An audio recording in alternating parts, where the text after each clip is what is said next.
Vamos lá, página 43, volume 4, 19, assinale as corretas. Ele dá essas duas figuras e começa. 0,1. Se x está maior ou igual a 0, menor que 2π, ou seja, na primeira volta do círculo trigonométrico, então as raízes da equação cosseno ao quadrado de x menos seno ao quadrado de x é igual a menos 1 são 0 e π. Bom, vamos resolver para garantir, né? Se ele falasse que essas aí são duas raízes, a gente só poderia jogar o 0, ver se fecha, joga o π, ver se fecha e acabou. Mas como ele está dizendo que são as raízes, nós temos que fazer a conta para ver se são só elas mesmo. Ou se a gente substituir e não bater, a gente já sabe que está errado, certo? Bota 0 ali, seno cosseno de 0, 1, certo? 1 vezes 1, 1. Seno de 0, 0, certo? Beleza? 1 menos 0, 1. Não dá menos 1. Pô, economizei um monte de tempo. Economizamos um monte de tempo, né? Só testamos o 0, viu que não fechou, viu que não pode ser raiz. Tá? Cosseno de 0 é 1, né? Ali, né? O cosseno de 0 é 1. Cosseno ao quadrado é o valor dele vezes ele. 1 vezes 1 deu 1. Seno de 0 é 0. 1 menos 0 tinha que dar 1 positivo, não menos 1, né? Então, e ó, se a gente tivesse um pouquinho mais de tempo, de repente valeria a pena resolver aí com a equaçãozinha, né? Trocar pela relação fundamental, que nem a gente fez nas outras, né? Mas no caso agora, a gente está bem em cima do laço aqui, vou fazer da maneira um pouquinho mais curta então. Substituir, vi que não fechou, eliminei A01. 02. Duas polias rodas para a correia transmissora de movimento, a maior de 55 centímetros de raio e a menor de 35 centímetros de raio, giram simultaneamente em torno de seus respectivos centros, por estarem ligadas por uma correia inextensível.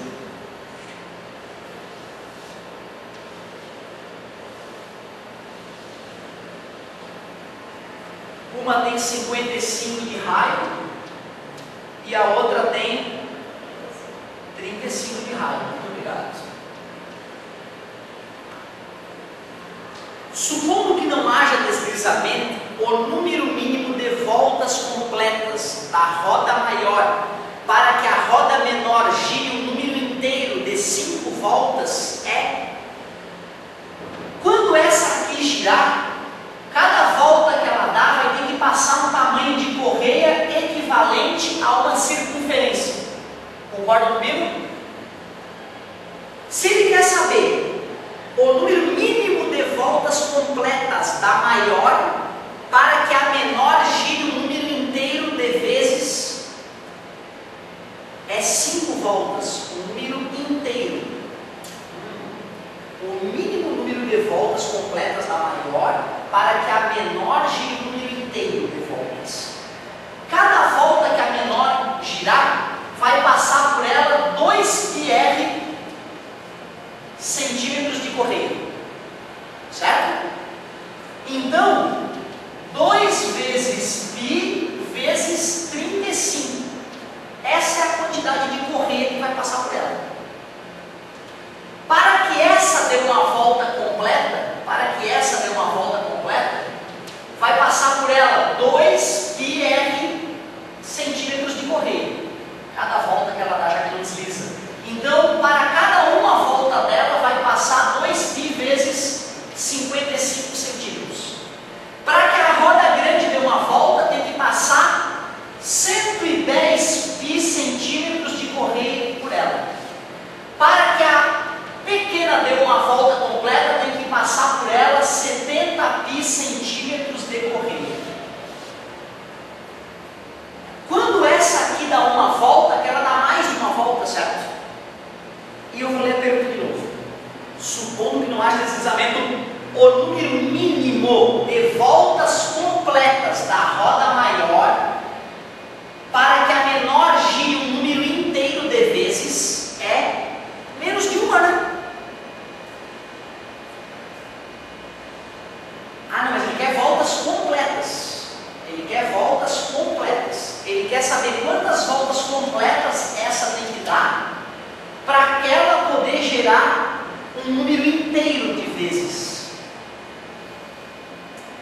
Bom, quando essa dá uma volta, passa por ela 110 pi centímetros. Por aquela vai passar 70 pi centímetros. A cada uma volta dessa, essa vai girar menos de uma volta, mais de uma volta. Para saber qual é a relação, eu poderia escrever o seguinte, né? 110 pi dividido por 70 pi.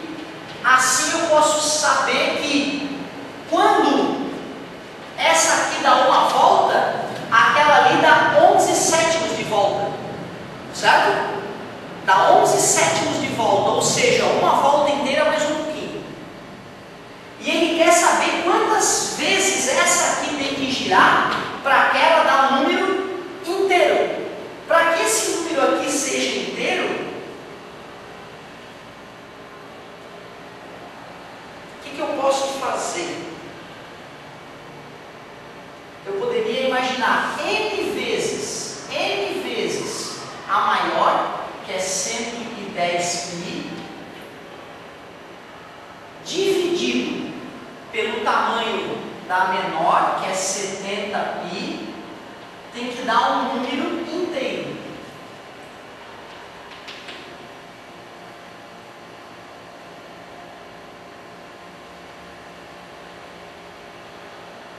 Tem que dar um número inteiro. Vamos ver com aí que tá, se eu fizer com 5 não é garantia, né? Se bem que com duas voltas dessa, eu teria que multiplicar isso aqui por 2 e teria que dividir normal. Então com duas voltas vai dar 22 sobre 7, né? Não é inteiro. Agora bem, com 3 voltas, 33 sobre 7, né? Não é inteiro. 4 voltas, 44 sobre 7, não é? 5 voltas, 55 sobre 7, também não é, porque 55 é 5 vezes 11. Então só com 7 voltas, né? Porque com 7 voltas dessa vai dar 77 sobre 7. Aí vai dar 77 sobre 7, dá 11 voltas. Aí a outra vai dar inteiro, 11 voltas na tampa. Então tem que ser 7 voltas.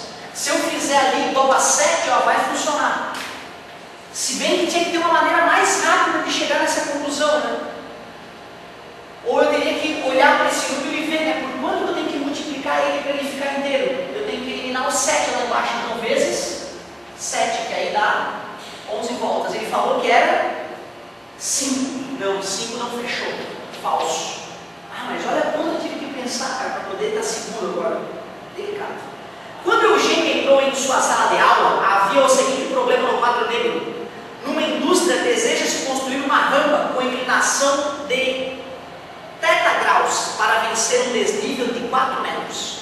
Qual será o comprimento da rampa? Mas o professor já havia apagado os valores seno de θ e cosseno de θ, restando apenas tangente de θ igual a raiz de 2 sobre 5. Eugênio usou, né? Não, certo? Usou seus conhecimentos de trigonometria e determinou que o comprimento da rampa era 10 raiz de 2 centímetros. Vamos lá. O cara quer fazer uma rampa com ângulo θ para vencer um desnível de 4 centímetros. Certo? Ele quer saber o comprimento da rampa. Só que o professor já tinha apagado no quadro o valor do seno e do cosseno. Só tinha restado no quadro que a tangente de θ é raiz de 2 sobre 5. Ué, se eu tenho a tangente, eu posso calcular o cateto adjacente. Eu tenho o oposto e depois eu faço Pitágoras para determinar o comprimento da rampa. Certo? Então vamos lá. Tangente de θ é o cateto oposto, 4, sobre o cateto adjacente, vou chamar de y. A tangente de θ é raiz de 2 sobre 5, que é igual a 4 sobre y. Quando escreve raiz de 2 vezes y é igual a 5 vezes 4, 20. Está multiplicando, passa dividindo. Racionaliza, raiz 2 é 2 e 20 dividido por 2 é 10. Mas cuidado, gente, isso não é o comprimento da rampa. Isso é o avanço da rampa para frente, né? Teria que fazer um Pitágoras para achar a hipotenusa, né? Não pode dar raiz 10 raiz de 2, certo?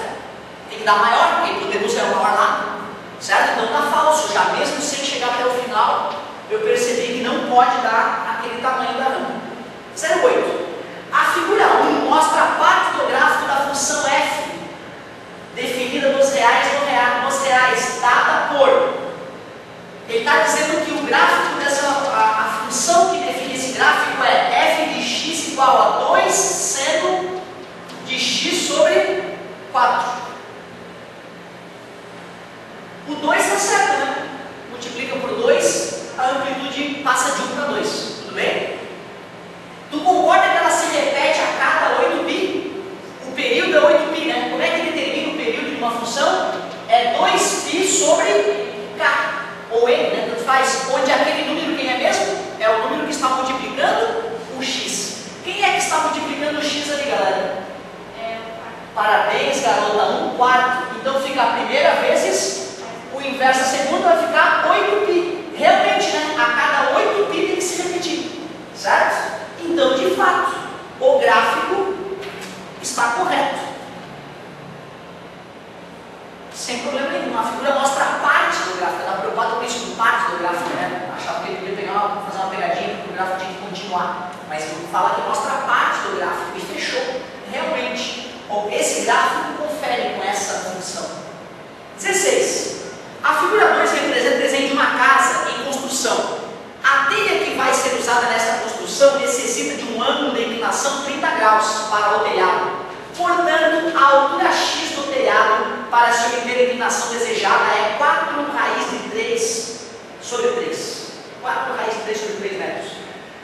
Essa casa tem que ser simétrica, né, galera? Então aqui é 4 é metade do tamanho da casa, é 4 metros. Se nós temos um cateto adjacente e o ângulo dá para achar o cateto oposto, não dá?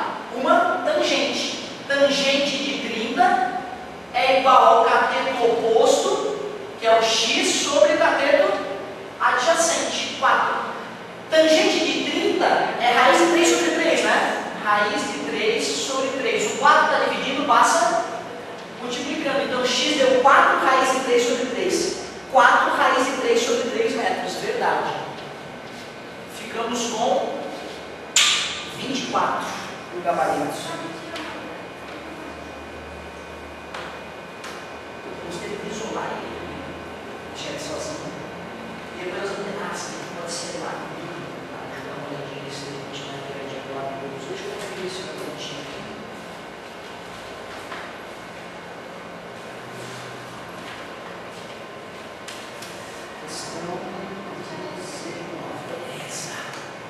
Bola, galera, me perdoem por não poder ficar mais, só vou dar uma atençãozinha nas carteiras aí, tô me mandando, cara. Falou, galerinha.